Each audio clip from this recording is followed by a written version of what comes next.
Oh, Meghan Markle really thought she had it all figured out this time. She was ready to walk right back into that plush, safe space she once turned into her personal stage, the place where she had spilled her truth, set the media ablaze, and flipped the entire global conversation in her favor. Remember that iconic 2021 Oprah sit-down? It wasn't just an interview. No, it was the cultural moment. It handed Meghan sympathy, endless headlines, and a brand new level of celebrity status. So when Meghan came up with the idea for a follow-up, her big sequel, she was sure Oprah would roll out the red carpet again. A second primetime confessional? In her mind, it was basically guaranteed. Oprah would hand her the mic, she'd reclaim the narrative, and boom, her comeback moment would be sealed. But instead, she got a no. And not just any no. This was a cold, deliberate, from Oprah herself no. The kind that doesn't just shut a door, it slams it. That one rejection sent shockwaves through Meghan's entire media playbook. This was supposed to be her moment to reset after 2 brutal years. Years filled with PR disasters, failed projects, and a public that seemed to be slowly switching off. And here's the thing.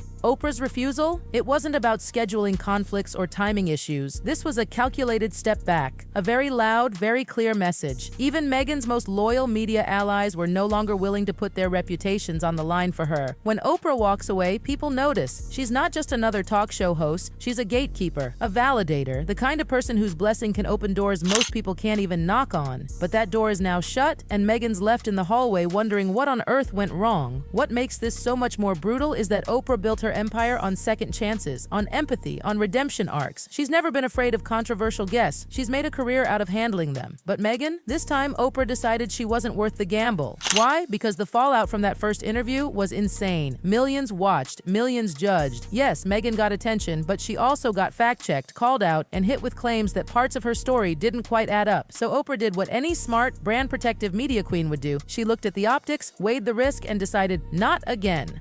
And let me tell you, Meghan did not take that well. Sources say she was beyond disappointed. She was furious. To her, this wasn't just Oprah saying no, it was a betrayal. A personal rejection from a system that used to treat her like actual royalty, even after she walked away from the real thing. In Hollywood, perception is everything. And once upon a time, Meghan's draw was magnetic. Her name on a guest list meant flashing cameras. Her face on a magazine cover meant guaranteed sales. She was the headline. But lately, the numbers are telling a completely different story. Projects are stalling. Big money deals are quietly slipping away. The audience isn't tuning in like they used to, and when that buzz fades, the industry doesn't wait around. It pulls back, fast. One insider summed it up with brutal honesty. The novelty is gone.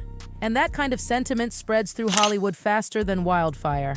Meghan's entire post-royal brand has been built on one thing: controlling the narrative, always telling her story, her way, wrapped in glossy production and timed for maximum impact. But when your biggest amplifier, Oprah, decides not to give you the microphone, that narrative starts slipping out of your hands. And it's not just the media starting to back away. In this town, when your name gets labeled risky, it's like a bad perfume. Publicists, producers, even stylists start avoiding it. No one wants to be attached to a falling star, especially if it might hurt their own image. Meghan's gone from "we must have her" to "we'll see, let's check." And that is a chilling downgrade in a place where who wants you matters more than who you are. But here's the truth. These cracks didn't appear overnight. They've been forming for a while. Meghan's post-royal career ran on pure momentum at first. Everything she touched turned into a headline.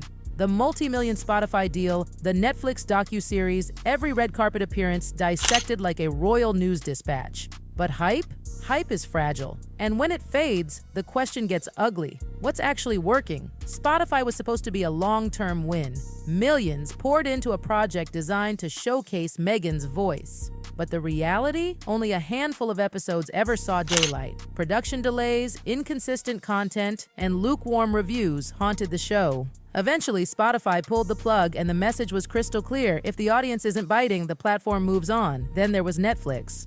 Yes, the docuseries drew views, but it didn't become the lasting hit Meghan had envisioned. Critics said it leaned too heavily on past grievances. The royal split rehashed again and again, without offering anything new. Viewers started feeling like they'd heard it all before. And when you're trying to build a forward-facing brand, that's deadly. The biggest problem? Meghan still clings to the same blueprint, that with the perfect platform, the perfect lighting, and the perfect interviewer, she can steer the story. But audiences aren't the same anymore. They remember the contradictions, the unanswered unanswered questions, the moments from past interviews that didn't add up. A new sit-down isn't a clean slate anymore, it's a reignition of old fires. And Oprah, she wasn't willing to burn her hands twice. Behind the curtain, Meghan's team has been scrambling. She's been pitching everything: documentaries, series, branded products, anything to keep her name alive. But Hollywood's not buying like it used to. Executives are cautious, focus groups are unimpressed, and there's a growing whisper that the Meghan Markle brand peaked too early and burned out too fast. Even PR experts who once lined up to work with her are turning away. One top-tier agent reportedly walked from a deal, saying there was just too much baggage. And in an industry obsessed with clean, easy-to-sell stories,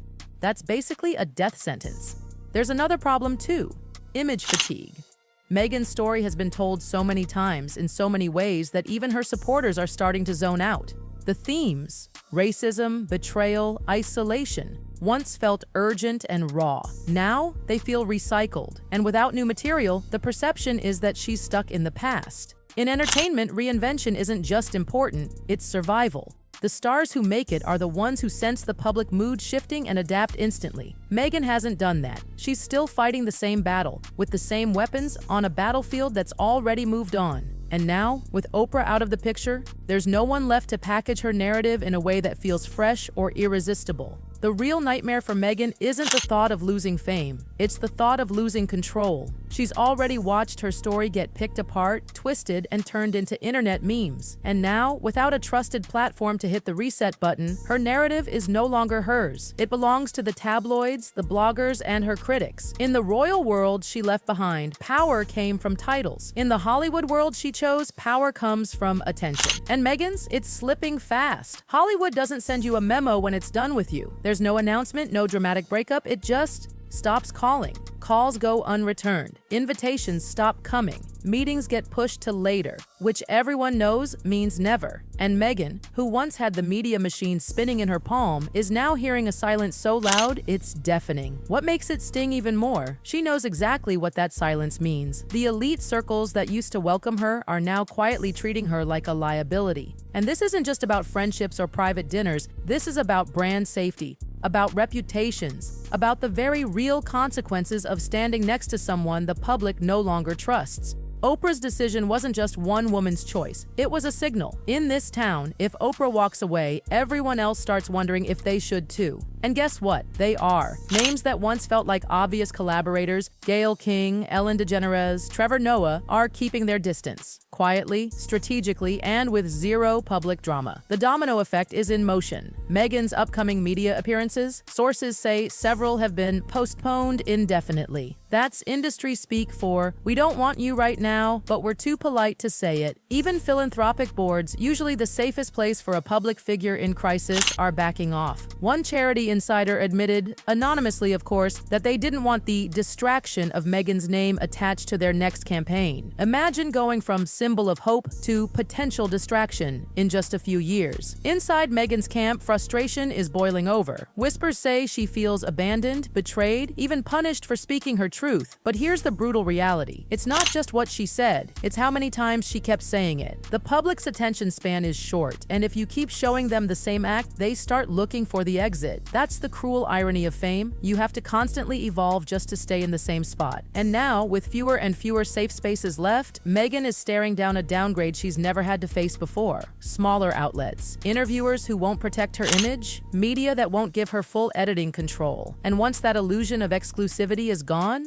the magic disappears. The narrative stops feeling like a moment in history and starts feeling like a PR campaign. And we all know the public can smell PR a mile away. That's exactly where Meghan's brand is heading. She tried to write her story on her own terms, and for a while it worked. She was the modern-day disruptor, a woman who walked away from the palace, spoke out, and dared to challenge an ancient institution. But when you brand yourself as a disruptor, people expect results. And after years of noise, drama, and mixed outcomes, audiences are asking the one question she doesn't want to hear. What has she actually built? The foundation is cracking, not just in the media, but in public perception. There's a fatigue now, a subtle eye roll whenever her name comes up. That's the real danger. Not outrage, but indifference. Because when people stop caring enough to even criticize you, you've lost the cultural spotlight.